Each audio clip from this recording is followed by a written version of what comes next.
ज़हरा का मुर्तज़ा का दुलारा हुसैन है, दुलारा हुसैन है। ज़हरा का मुर्तज़ा का दुलारा हुसैन है, दुलारा हुसैन है। अल्लाह के नबी का नवासा हुसैन है। घर को देखने वालों, फूस का छप्पर आपका है, आग के पीछे तेज हवा है, आगे मुकद्दर आपका है। जलते घर को देखने वालों, फूस का छप्पर आपका है, आग के पीछे तेज हवा है, आगे मुकद्दर आपका है। उसके कत्ल पे मैं भी चुप था, मेरा नंबर अब आया। मेरे कत्ल पे आप भी चुप हैं, अगला नंबर आपका है।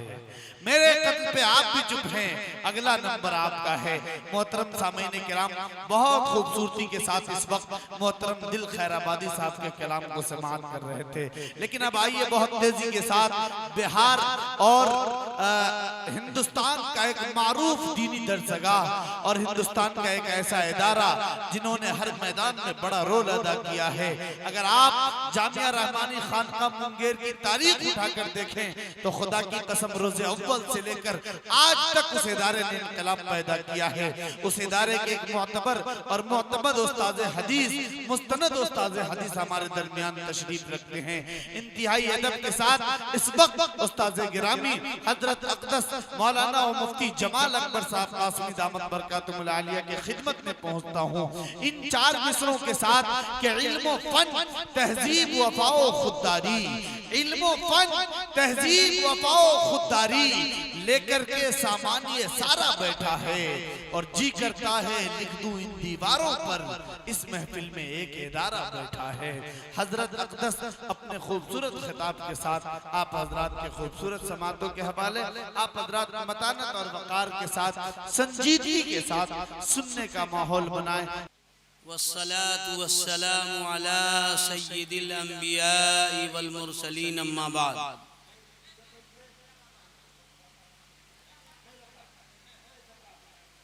औज़ु बिल्लाहि मिनश शैतानिर रजीम।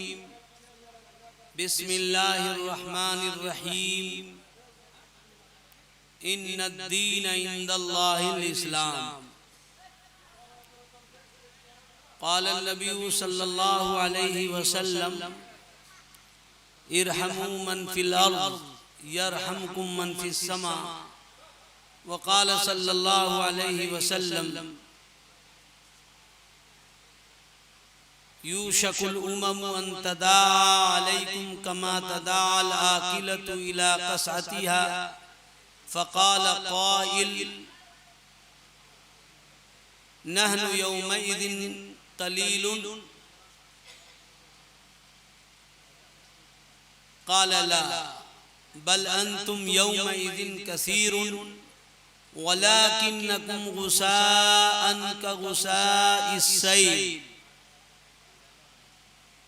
वलयंज़िअन्नल्लाह मिन सुदूरि अदुव्विकुम अल-महाबा वलयक़ज़िफ़ुन्न फ़ी क़ुलूबिकुम अल-वहन। क़ाल क़ाइल मल वहन या रसूल अल्लाह। क़ाल हुब्बुद दुनिया व कराहियतुल मौत औ कमा क़ाल अलैहिस्सलातु वस्सलाम। बुजुर्गाने मोहतरम, कम अज कम जो लोग बच गए हैं वो आगे आ जाएं ताकि बैठने का जो तौर तरीका मजलिस में है वो आबाद रहे। नमाजों में इमाम आगे हो और मुक्तदी और इमाम के दरमियान बहुत बड़ा फासला हो तो मैं नहीं समझता हूं कि किसी संजीदा मुआशरा में ऐसी नमाज पढ़ी जाती होगी। इसलिए आप हजरात अपनी समझदारी का जिस तरह से सबूत हमेशा पेश करते रहे, मजलिस में मजलिस के अदब का लिहाज कीजिए। इसका सबसे बड़ा फायदा ये होता है कि जब आदमी आदाब मजलिस का ख्याल करता है तो अल्लाह ताला हिदायत के दरवाजे खोलते हैं और इससे उसको फायदा होता है। इसके बरक्स अगर वो आदाब का लिहाज नहीं करता है तो खातिर खाह फायदा जो होना चाहिए वो नहीं हो पाता है। ये अजीब इत्तेफाक है, मौसम है, निज़ाम है, अल्लाह के निज़ाम से इस दुनिया को चलना है। हमारा और हम सब का ईमान यही है। अल्लाह ताला ने अपने फजल से रहमत की बारिश बरसा दिया, उसका शुक्राना यही है कि हम इस खुशगवार माहौल में अपने वक्त को जाया किए बगैर अपने वक्त को सही काम में लगा ले। इससे जब अल्लाह खुश होंगे तो और भी हम पर रहमतें नाजिल फरमाएंगे। इस बारिश की कितनी सख्त जरूरत थी और लोग कितनी दुआएं कर रहे थे। अल्लाह ताला ने अपने करम से बारिश बरसाया, लेकिन इस बारिश को हमें बहाना नहीं बनाना चाहिए, बल्कि इसको शुक्र का जरिया समझना चाहिए। इस जलसे का उन्वान ये रखा गया है कौमी यकजहती और इस्लाह मुआशरा। दो उन्वान हैं, दोनों ही उन्वान को अगर मिला दिया जाए तो एक ही उन्वान है। इस्लाम और इस्लाम के तकाजे। इस्लाम क्या है? इस्लाम हमसे क्या चाहता है? एक मुसलमान की क्या जिम्मेदारी है? मैं बेहद ममनून हूं अपने मुकर्रम दोस्त जनाब कारी राशिद साहब का। इनको याद आती रहती है बराबर और मेरी तरफ से कोताही भी होती है बराबर। अल्लाह ताला ने इस मौके पर मुझे हाजिर करा दिया है, ये अल्लाह का एहसान है। मैं सोचता हूं कि इस आने का फायदा मैं भी हासिल करूं। अगर चकमेहसी के लोग अपने आप को यकीनन सआदतमंद समझते होंगे तो मैं भी अपने आप को सआदतमंद ही समझता हूं। ये मेरी भी जरूरत है और ये मैं भी चाहता हूं कि अहले हक और अहले इस्लाम हजरत नबी पाक सल्लल्लाहु अलैहि वसल्लम का कलमा पढ़ने वाले मुसलमान से जब हमारी मुलाकात हो तो उनके जो हुकूक मुझ पर हैं और अल्लाह के रसूल सल्लल्लाहु अलैहि वसल्लम की तरफ से हैं, उन हुकूक को अदा करने की कोशिश करना चाहिए।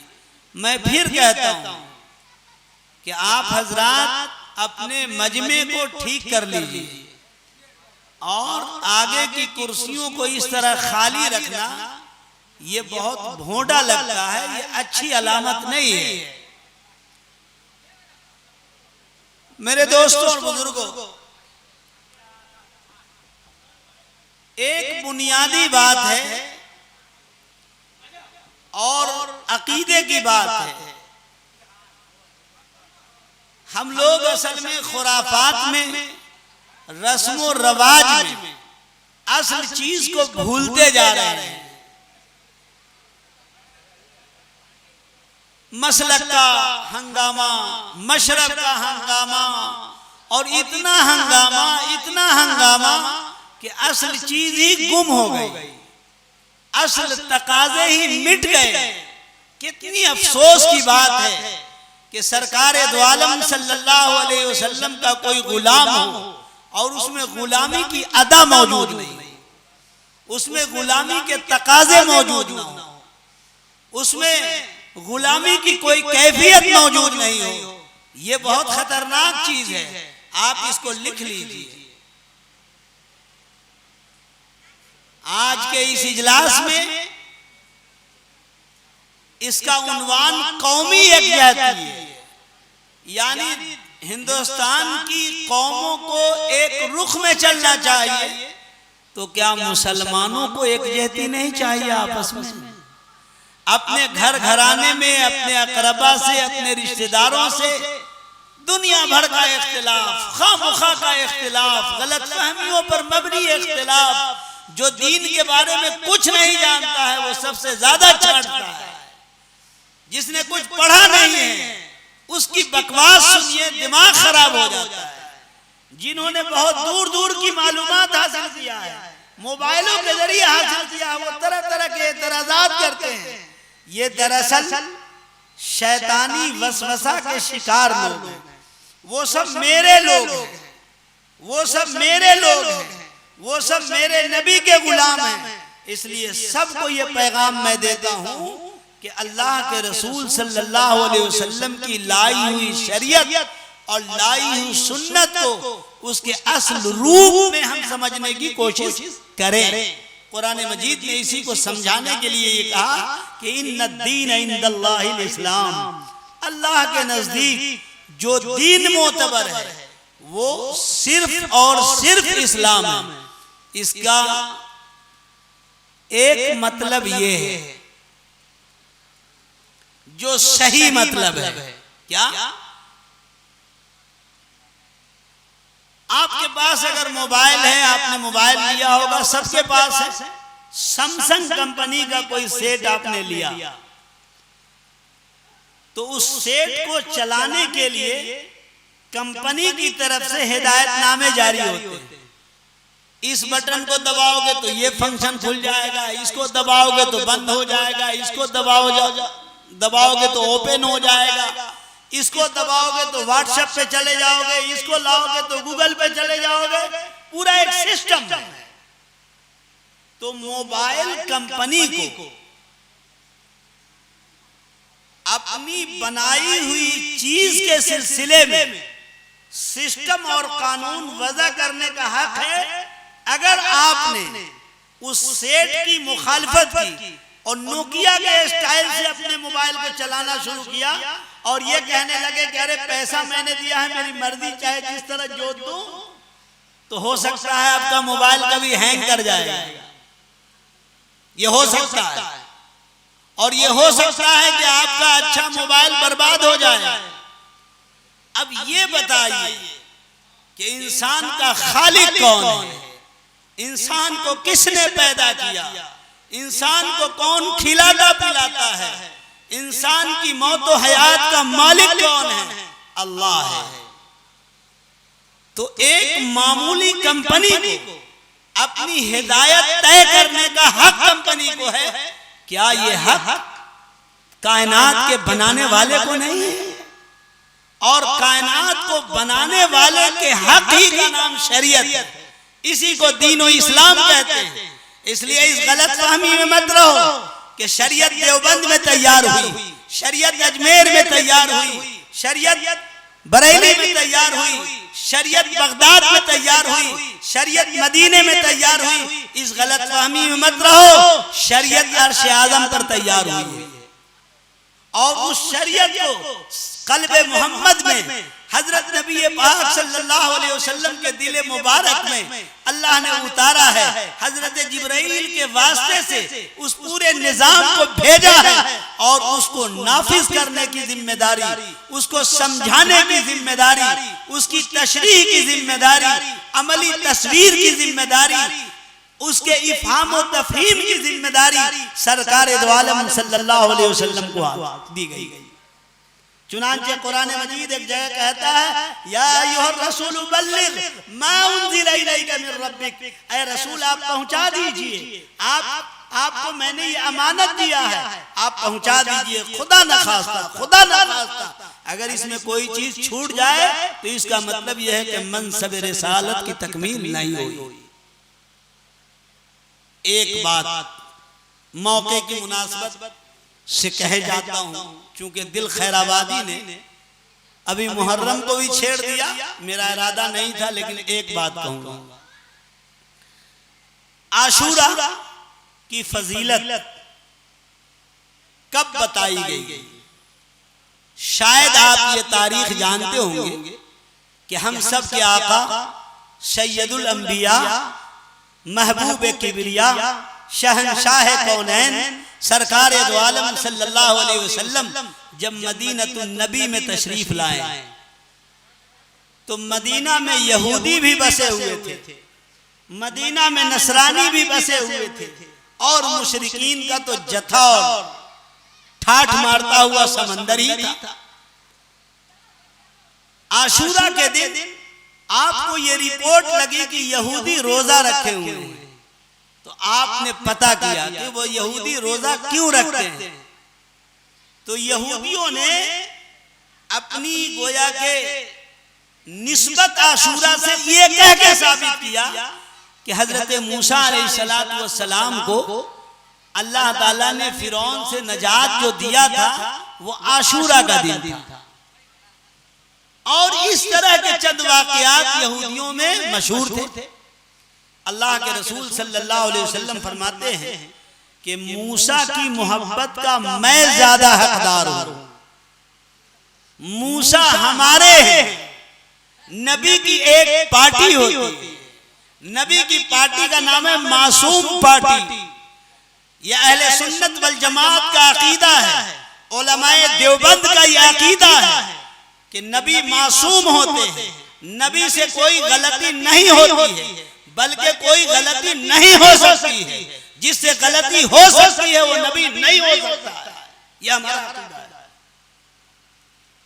तो मूसा अलैहिस्सलातु वस्सलाम की मोहब्बत के हम ज्यादा हकदार हैं, लिहाजा वो रोजा रखते हैं तो हम भी रोजा रखेंगे। लेकिन क्या कहा कि वो एक रोजा रखते हैं तो हम 2 रोजा रखेंगे, 9, 10 या 10, 11, ताकि मेरे रोजा की गिनती इस्लाम के दुश्मन यहूद के रोजा के गिनती की तरह नहीं हो। जिस पैगंबर को इतनी गैरत हो कि अपनी इबादत में भी उनकी गिनती से बचता हो, उस नबी के गुलामों की गैरत कहां चली गई कि उसका सारा काम गैरों के मुताबिक हो रहा हो।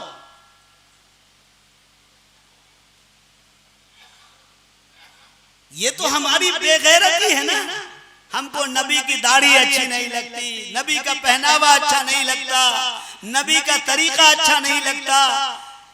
ये बहुत खतरनाक चीज है। एक जो चीज मैं बताने जा रहा था वो ये बात है कि अल्लाह के रसूल सल्लल्लाहु अलैहि वसल्लम ने आशूरा की जो फजीलत बताई और आशूरा के दिन रोजा रखने की जो हिदायत दी है वो वाक़े करबला से बहुत दिनों पहले हुआ है। हजरत हुसैन रज़ी अल्लाह ताला अन्हु उस वक्त बहुत छोटे थे, उनकी बहुत छोटी उम्र थी, और आपके इस वाक़िया से पहले ही हुसैन के नाना ने आशूरा की फजीलत जिक्र की। हमारे यहाँ बुनियादी तौर पर यह गलत फहमी है कि हम ये समझते हैं कि वाक़े करबला की वजह से आशूरा में फजीलत आई है। ऐसा नहीं है, बल्कि वाक़े करबला को आशूरा के टच हो जाने की वजह से फजीलत मिल गई। इतना बड़ा फर्क है। लेकिन चूंकि हमें बीमारी है कि हम पढ़ेंगे नहीं, हमें बीमारी है जिंदाबाद और मुर्दाबाद के नारे लगाना। हमको ये बीमारी है कि साहिब इल्म के नजदीक बैठना नहीं है, और बहुत दीनदारी हुई तो मौलवियों को गुलाम बनाने का एक परंपरा चल गया है। रोज इमाम बदला जाए कोई हरज नहीं हमको। बहरहाल तो ये एक गलत फहमी की चीज है।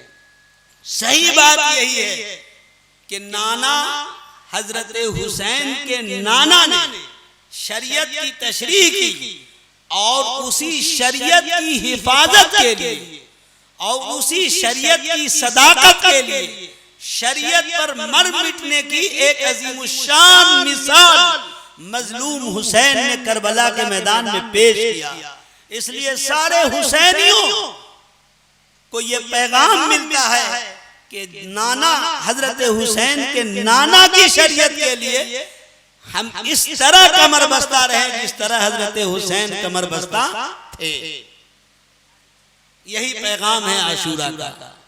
बहरहाल कुरान कहता है कि इन्न दीन इंदल्लाहिल इस्लाम, अल्लाह के नजदीक मोतबर दीन सिर्फ और सिर्फ इस्लाम है। वो इसलिए कि अल्लाह खालिके कायनात है, अल्लाह पैदा करने वाला है। अल्लाह ही को पता है कि हमारा ये बंदा किस कानून से ठीक ठाक रहेगा। हमारा जो बनाया हुआ कानून है, हमारे जो बनाए हुए तजर्बात हैं, ये टूटते रहते हैं, ये मुनहदिम होते रहते हैं। हम जब कोई चीज अक्ल से करेंगे तो अक्ल में आवारगी होती है। यूरोप का एक बहुत बड़ा मुसन्निफ आज से तकरीबन 600 साल पहले गुजरा है। उसने एक तजवीज ये दिया कि भाई शादी के लिए आदमी इतना परेशान होता है, यहाँ लड़की ढूंढो, यहाँ लड़की ढूंढो, और ये पता करो और वो पता करो। बहुत अच्छी बात तो ये है कि भाई और बहन को मिला दिया जाए ताकि किसी चीज की कोई जरूरत नहीं पड़े। ये 600 साल पहले यूरोप के एक बहुत बड़े दानिश्वर ने लिखा। जाहिर सी बात है कि वो अक्ल की बुनियाद पर है। याद रखो, अक्ल अल्लाह की बड़ी नेमत है, लेकिन अगर अक्ल की रहनुमाई वही के जरिए नहीं हो तो ये अक्ल कहीं से कहीं ले जाके धकेल देती है। इसलिए अक्ल को आवारा नहीं छोड़ना चाहिए, अपनी अक्ल को शरीयत का गुलाम बना के रखना चाहिए। हमारी नई नस्लों में ये खराबी बहुत तेजी से पैदा हो रही है। एकदम आदमी बेनियाज होता जा रहा है दीन इस्लाम से। नहीं, देखो ये चीज बहुत मोटी है, समझने में कोई दुश्वारी नहीं होगी। एक बकरा है, आपने खरीदा है, आप बिस्मिल्लाह अल्लाहु अकबर कह के ज़बह कर रहे हैं। आपका खरीदा हुआ बकरा है, बिस्मिल्लाह अल्लाहु अकबर कह के ज़बह कर रहे हैं, और आप मुसलमान हैं, तो उस बकरे का गोश्त खाना जायज है कि ना जायज? जायज है, ठीक है। और एक आदमी है बहुत पॉपुलर है, कई यूनिवर्सिटी बना दिया, कई टेक्निकल कॉलेज बना दिया, बहुत बड़ा महान व्यक्ति है, लेकिन इस्लाम नहीं है उसके पास, और वो पूरा कुरान पढ़ के ज़बह करता है, तो ये जायज है कि ना जायज? ना जायज। ज़बीहा गैर का जायज नहीं है, जिस तरह से गैर से निकाह जायज नहीं। हम डिग्रियां मिलाते हैं, यूनिवर्सिटियों में रैंक मिलाते हैं, हमारे रैंक की लड़की है या नहीं है, चाहे उसका मजहब कौन सा हो, ये इस्लाम की खुददारी के खिलाफ है, ये इस इस्लाम के स्पिरिट के खिलाफ है। देखने में तो दोनों चीज एक ही लगती है, कहीं से ले आओ वो बीवी ही होगी, कहीं से खा लो वो गोश्त ही होगा, लेकिन एक गोश्त हराम है, एक गोश्त हलाल है। इसकी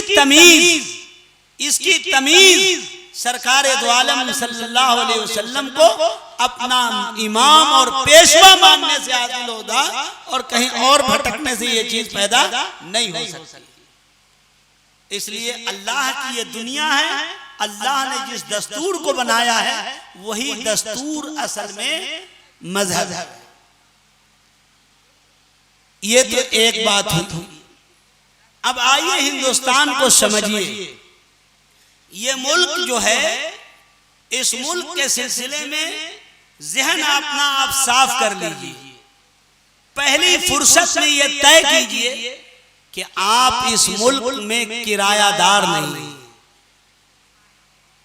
आप इस मुल्क के दरअसल मेहमान हैं।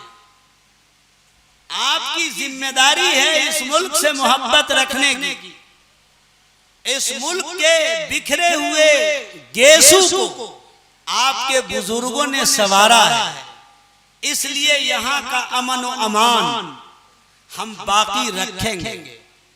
हम यहाँ के लॉ एंड ऑर्डर की हिफाजत करेंगे, लेकिन हिफाजत का ये मतलब नहीं है कि हम अपने आप को, अपने वजूद को मिटा देंगे। नहीं, हम अपने इस मुल्क की हिफाजत करेंगे अपनी हिफाजत के साथ, अपने मजहब की हिफाजत के साथ, अपनी शरीयत की हिफाजत के साथ। और याद रखो, शरीयत की हिफाजत असल में शरीयत पर अमल करना है। आप शरीयत पर जितना अमल करेंगे, शरीयत इसी तरह से महफूज रहेगी। शरीयत की हिफाजत के लिए अलग से कोई कॉन्फ्रेंस करने की जरूरत नहीं है, अलग से कोई सेमिनार करने की जरूरत नहीं है। बल्कि अगर घर में कोई मौत हो जाए तो सबसे पहले आप मुफ्ती साहब से पता कीजिए कि इसमें हिस्सा किसका किसका निकलता है, बेटा का कितना है, बेटी का कितना है, बेटा बेटी अगर नहीं है तो भाई का कितना है, भाई नहीं है तो भतीजा का कितना है, वो भी नहीं है तो उनकी औलाद का कितना है। पूरा एक चैनल है, पूरा एक सिस्टम है। इस्लाम एक मुकम्मल तहजीब का नाम है। लेकिन हमारी नीयत जो है, साथ रहते रहते घोटालाबाजों के हमारे दिमाग में घोटालाबाजियां आ गई। हम हर जगह अपनी अक्ल को लगाना शुरू करते हैं और अपनी अक्ल के घोड़ों को दौड़ाना शुरू करते हैं। हालांकि हमारी जिम्मेदारी ये थी कि हम सोचते इस बात को कि हमारे आका का फरमान क्या है, हमारे आका का मुतालबा हमसे क्या है।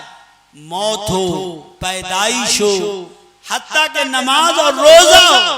याद रखो, एक आदमी अगर पूरा सूरह बकरा एक रकत में पढ़ता हो और दूसरे में सूरह आले इमरान पढ़ता हो और तीसरे में सूरह निसा पढ़ता हो और चौथे में सूरह मायदा पढ़ता हो, लेकिन वजू के बगैर नमाज पढ़ रहा हो तो उसकी नमाज नहीं होगी। बल्कि जानबूझकर अगर ये हरकत किया है तो उसकी ठुकाई होगी, उसको इनाम नहीं मिलेगा, उसकी पिटाई होगी। और क्यों पिटाई? इसलिए नहीं होगी कि नमाज पढ़ा है, पिटाई इसलिए नहीं होगी कि कुरान पढ़ा है, बल्कि पिटाई इसलिए होगी कि हिदायत नबवी हजरत मोहम्मद सल्लल्लाहु अलैहि वसल्लम के तरीके को छोड़ा है, उस छोड़ने की पिटाई होगी। इसलिए सही काम को भी जब तक हजरत नबी करीम सल्लल्लाहु अलैहि वसल्लम के तरीके पर नहीं किया जाएगा, इसका नाम शरीयत नहीं रखा जा सकता। चाहे देखने में जितना खूबसूरत हो, चाहे देखने में जितना हसीन हो, लेकिन अगर वो रसूलुल्लाह के पैटर्न से, रसूलुल्लाह के तरीके से अगर हटी हुई चीज है तो इसका नाम इस्लाम नहीं है, नहीं है, नहीं है। एक आदमी बैतुल खला में बैठ के तस्बीह पढ़ता हो, नापाक और गंदी जगह बैठ के दरूद पढ़ता हो, वो इनाम का मुस्तहिक नहीं है, वो पिटाई का मुस्तहिक है। उसको डंडे लगना चाहिए, इसलिए कि उसने तौहीन दरूद किया है, इसलिए कि उसने तौहीन कुरान किया है। इसलिए शरीयत का नाम लेना काफी नहीं है, शरीयत का प्रूफ चाहिए। और प्रूफ यही है कि हुजूर पाक अलैहिस्सलातु वस्सलाम ने इस काम को किया या नहीं किया, सहाबा ने इस काम को किया या नहीं किया। अलैकुम बिसुन्नती व सुन्नतिल खुलफाए राशिदीन अल महदीयीन, तुम्हारे ऊपर मेरा तरीका लाजिम है, तुम्हारे ऊपर मेरे खुलफाए राशिदीन का तरीका लाजिम है। तो याद रखो, जलसों का भी तरीका होगा, जलसा को भी अपने तरीका से होना चाहिए। अगर जलसे भी तरीके से हटकर हो जाएंगे तो उसका फायदा बाकी नहीं रह जाएगा। तो मेरे दोस्तों और बुजुर्गों, अल्लाह की ये बनाई हुई दुनिया है, अल्लाह को ही हक है, अल्लाह ही के कानून से ये दुनिया चलेगी तो बेहतर चल सकती है, इसके अलावा और इसका कोई रास्ता नहीं है और नहीं हो सकता। इस मुल्क की एक बड़ी लंबी कहानी है। ये मुल्क जो है हम सब के मिले जुले तहजीब का मुल्क है। इसमें हजारों कौमें आबाद हैं। यहाँ दलित भी है, यहाँ हरिजन भी हैं, यहाँ आदिवासी भी हैं, मुख्तलिफ मज़ाहिब और मुख्तलिफ तौर तरीका के लोग इस मुल्क में हैं, और आज से नहीं सदियों से। इस मुल्क का आईन इतना खूबसूरत है और दस्तूर इतना निराला है कि हर एक को अपने मजहब की मुकम्मल आजादी हासिल है।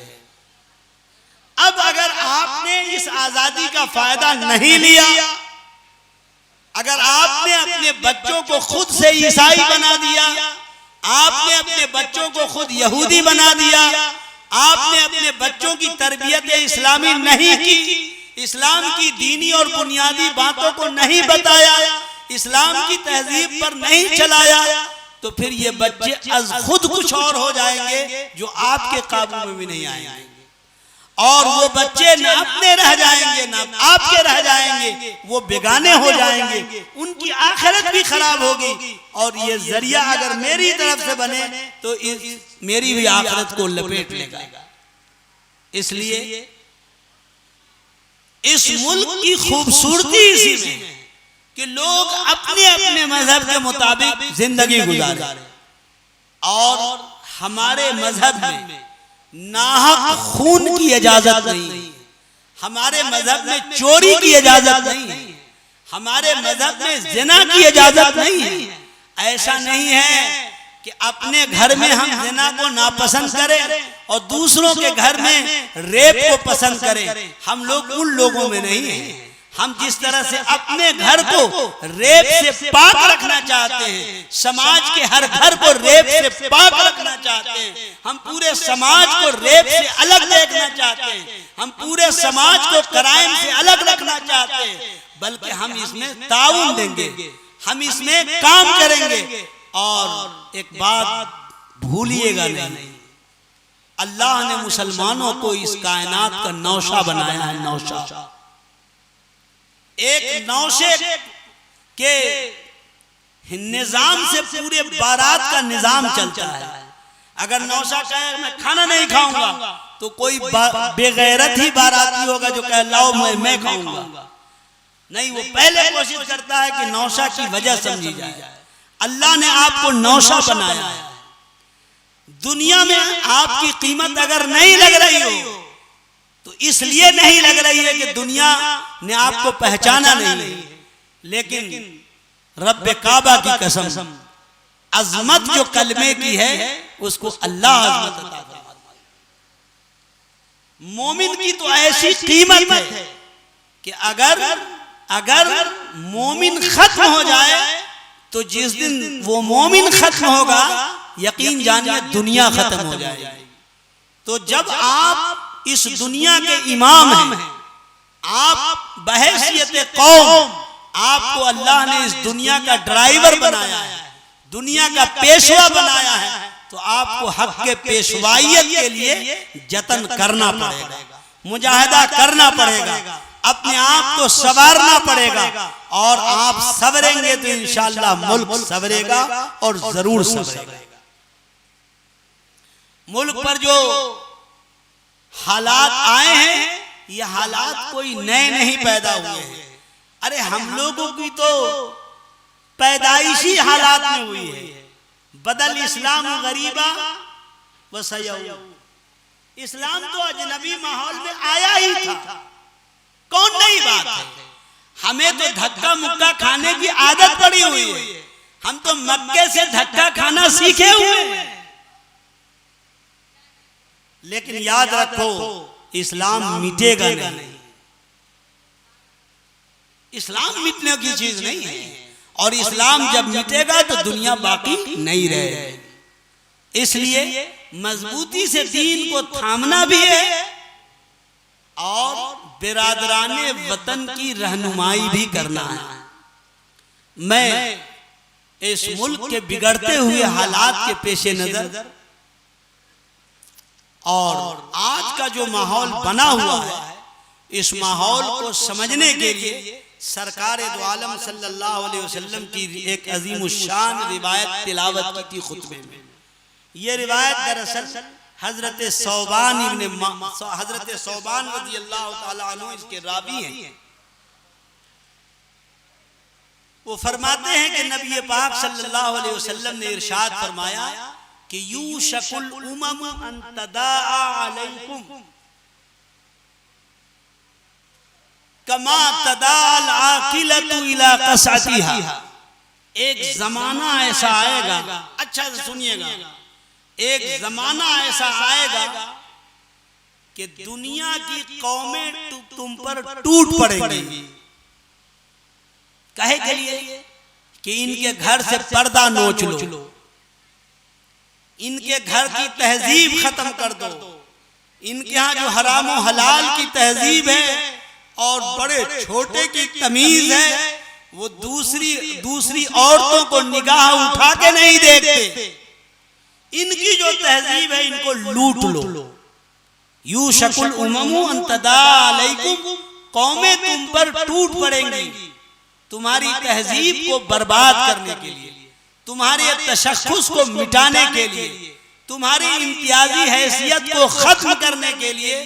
कमा तदाल आकिलतु इला कसअतिहा, जैसा कि भूखा प्यालों की तरफ टूट पड़ता है, खाने वाला प्यालों की तरफ टूट पड़ता है। हुजूर सल्लल्लाहु अलैहि वसल्लम को मालूम है ना कि खाने पीने की मिसाल ज्यादा समझेगा आदमी।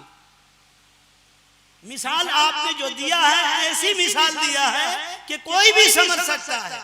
मिसाल के तौर पर 1000 आदमी की दावत किसी मजमे में हो और बहुत देर से बारात आई है और निकाह होते होते रात के 1 बज गए हैं। अब खाना के लिए आदमी लग रहा है और कुल 50 आदमी के बैठ के खाने की गुंजाइश है, तो उसमें क्या बड़ा क्या छोटा, हर आदमी कोशिश करेगा कि पहले प्लेट मुझको मिल जाए, पहली जगह मुझको मिल जाए। अगर मौका हो तो बाप को भी धक्का मार देगा। इसी को कहा रसूलुल्लाह सल्लल्लाहु अलैहि वसल्लम ने कि अन तदाअ अलैकुम कमा तदाल आकिलतु इला कसअतिहा, जैसे भूखे प्यालों की तरफ दौड़ते हैं इसी तरह कौमें तुम पर टूट पड़ेंगी। तो चूंकि अल्लाह के रसूल सल्लल्लाहु अलैहि वसल्लम जो कह रहे हैं वो सहाबा के सामने कह रहे हैं, और सहाबा बड़े बागैरत, बड़े उलुल अज़्म सहाबा की तो हालत ऐसी है कि हुक्मरां का दस्तरखान इनका तरीका नहीं बदलता था। हजरत हुज़ैफा इब्ने यमान रज़ी अल्लाह ताला अन्हु एक बादशाह के दस्तरखान पर बैठे हुए थे, लुकमा गिर गया। उस लुकमे को आपने उठा के खाना जैसे शुरू किया, वैसे बादशाह के एलची ने हाथ मारना शुरू कर दिया कि अरे यहाँ खाने की कमी है क्या, बादशाह की तौहीन हो जाएगी, यहाँ खाना तो बहुत वाफिर मिकदार में है, ये क्या उठा के खा रहे हो।